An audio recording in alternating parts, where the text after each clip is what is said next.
Hi, I'm Mike Wherry. I'm weary, all right. I'm weary of hearing about the wasted vote syndrome.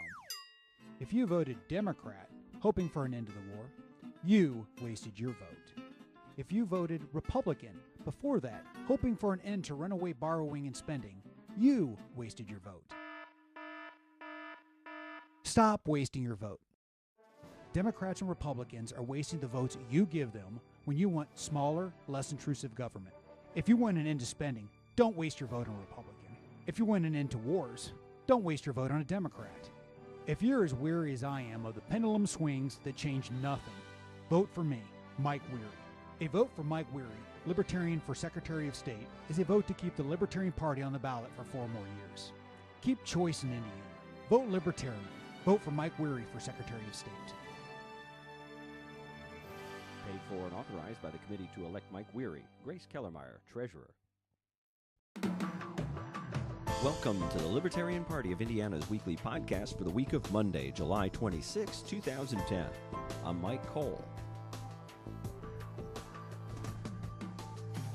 Mike Wherry is the Libertarian candidate for Indiana Secretary of State. Longtime supporters immediately recognize this as the LPIN's ballot access race. For the benefit of those who are perhaps new to electoral politics, Mike Wherry explains what would happen if he should fail to surpass the minimum threshold needed to retain automatic ballot access for the Libertarian Party. Well, currently, the Libertarians are on the ballot along with both the Democrats and Republicans.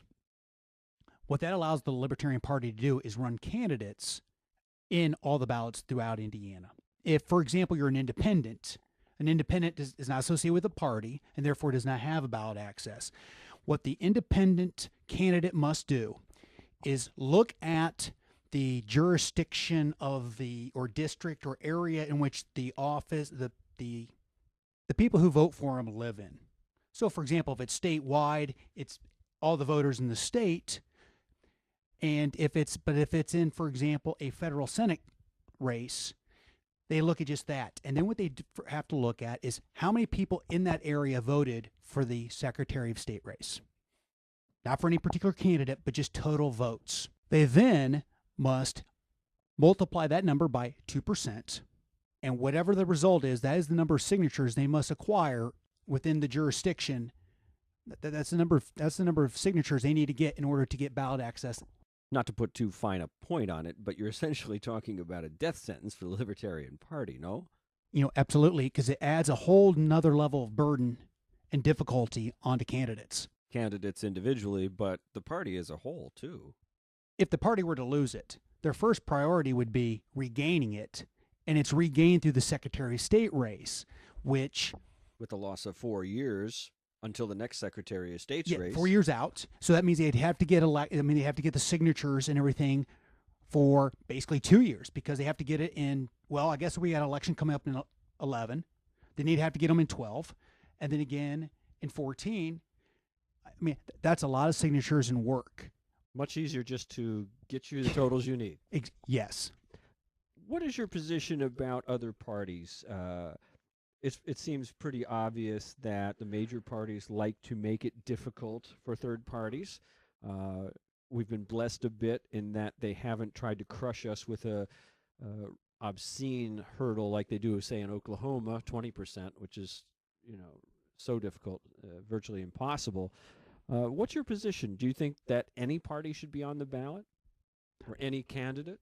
Because it's the people in the state who are voting for their elected officials, I think they should have a lot more options than 2 or 3, or just those who have the finances to go out and do the work to get on the ballot. Any party, the Greens, the Communists.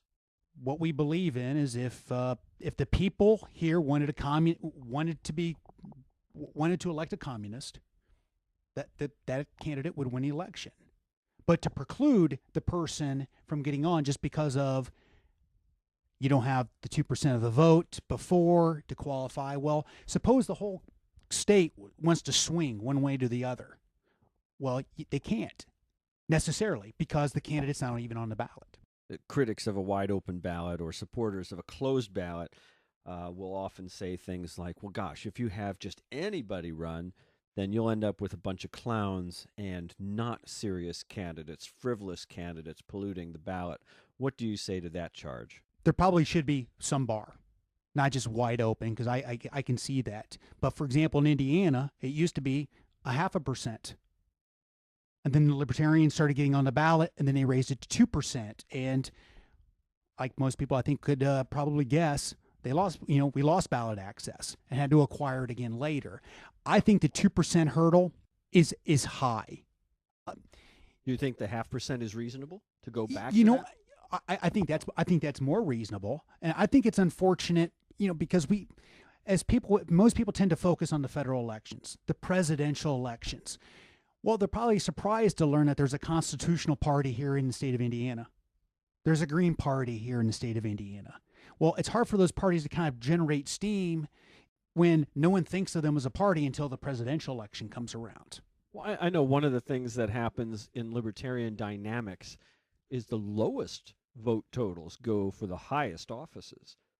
President of the United States, U.S. Senator, Governor, and the highest results we have and where we elect people is at the lowest offices, the local offices, township office, town judge, those kinds of things. And then when we build a grassroots. And I think that's the thing that really hurts the other parties is they have no opportunity to build a grassroots because they have no ability to run locally. Unfortunately, in today's world with this, I don't want to waste my vote mentality. I think at a local level, they might actually get to know the candidates. They understand a little more particular issues, whereas it seems like at the federal level, it's more single-issue candidates. Well, and now you've been at it a while. You've gotten the opportunity to campaign, go to the fairs and local events. You've had an opportunity to meet local candidates, meet local voters. And do you see any of the federal candidates at those events? Only ours. So they're just relying on money to reach people, not a handshake and a look in the eye. Well, they also have the name recognition, mm-hmm. Which is pretty powerful. But yes, I think so. What's interesting to me, Mike, is the people who follow politics and are a little more closely associated with it in these local areas. They're usually very unhappy with their party, whether they're Republicans or Democrats. They're not happy with what's going on. The people who don't follow politics don't really, I think, have a good understanding of what's going on at all. But when you talk about them about issues, they seem to be very agreeable to our Libertarian Party platform. And beyond just the Libertarian, you spoke to the dissatisfaction of partisans. Do you think if there were more choices out there that some of them might defect? I'd like to think so. And for some, yes. But on the other hand, it seems like a lot are just blindly loyal, unfortunately. And I think that's the tragedy of our current day politics.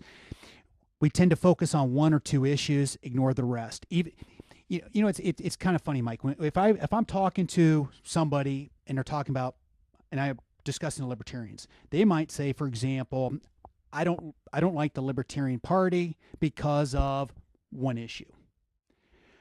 What's ironic is but when you learn about their stances on several issues, well, they disagree with their own party on several not just positions. One, but several. And you're like, okay, well, if you disagree with us on one and that eliminates us, how do you stay in your own party? But it's kind of funny.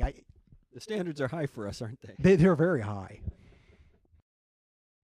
Of course, in some cases, the pendulum won't swing because seats are uncontested. If Libertarians didn't run, how many seats would be uncontested this cycle? I encourage all Indiana voters to go to Wikipedia and search Indiana congressional districts. They have a nice little table in there with the current Congress. They show the districts and how they're drawn out. And what's ironic, it's kind of funny because I was at the Moreland Fair on Thursday. Yeah, I was at the Moreland Fair on Thursday, and struck a conversation with the woman at the booth next to us, and we started discussing it. And then we pulled out and showed her the districts. And I mean, it's still she's shocking to us that a district runs from basically Lafayette down to Bedford. And the joke is what I mean. The joke is what that I think Milwaukee is closer to the northern end of the district than the south end Bedford is to it. But what Wikipedia will show is who's in office and the margin they won by. And so most people would think, okay, it's just coincidence. The people in the district liked them, and then you see the district. Well, then you learn that the districts are carved up based on the results of the census. Well, I find it ironic that the Libertarian Party has been bringing up this gerrymandering issue since at least 8 years ago, and now the current Secretary of State, a Republican, is running this whole rethinking redistricting platform. Well, I wonder if it's any coincidence to the fact that it's up. It was last created by a Democratic majority Indiana legislature, whereas now it's getting ready. It's going to be done in 11, which looks like it could be a Republican majority. Yeah, sure. Yeah. So more politics there than good government. It is, because what I've really kind of learned through this campaign, Mike, is it's not. We tend to the new thing is I vote for the best person. I vote for the best person. Well, it's really not about individuals. It's about parties.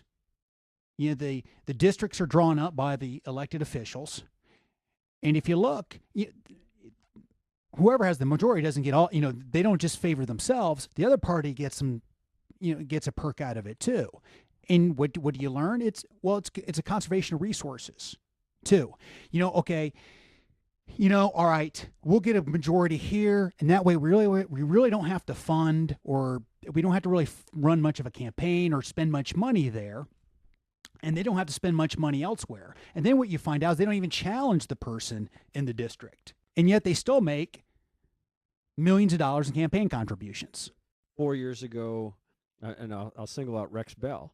4 years ago, Rex runs in a three-way race and was polling very high for a while. Ultimately lost, but put a lot of pressure on both the Republican and the Democrat. The Republican wins. Next time around, the Democrats don't field anybody. And they said, well, we'll conserve our resources. And Rex runs again. This time, Rex pulls 33%. He loses, but he's obviously picked up a lot of Democratic support. The Democrats, this whole, well, I don't know if I can allow this guy to run, win. So rather than not vote at all in this office, I'll vote for the Libertarian. Now this time the Democrats are running in that race. He's not running in a two-way; it's a three-way again. And I think that's one of the values that we bring, is that we don't let you get a free pass, and that applies not only to the incumbent party, but to the second party in town, because after a while we can replace them. The people who really benefit are the Indiana voters. If there's only one choice, is there a choice? And if the only people who can get on the ballot are the other party, and they're not going to put anybody on it, but I encourage everyone. Speaking of Rex, because I was at the Moreland Fair with Rex, and Rex is a super guy. Got great things going, and I recommend everyone to take a look at Rex. And in particular, check out his blog spot at the Bell Curve. You'll come up, and he writes some fantastic articles for anyone. If you think you might be a libertarian, I think if you read a couple of his articles, you'll have a good idea whether you agree with our principles or not. That was Mike Wherry, Libertarian candidate for Indiana Secretary of State and ballot access candidate for the Libertarian Party of Indiana. For more information on Mike's campaign, visit his website, MikeWherry.com, Wherry spelled Wherrry. And for more information on the Libertarian Party of Indiana, visit website LPIN.org.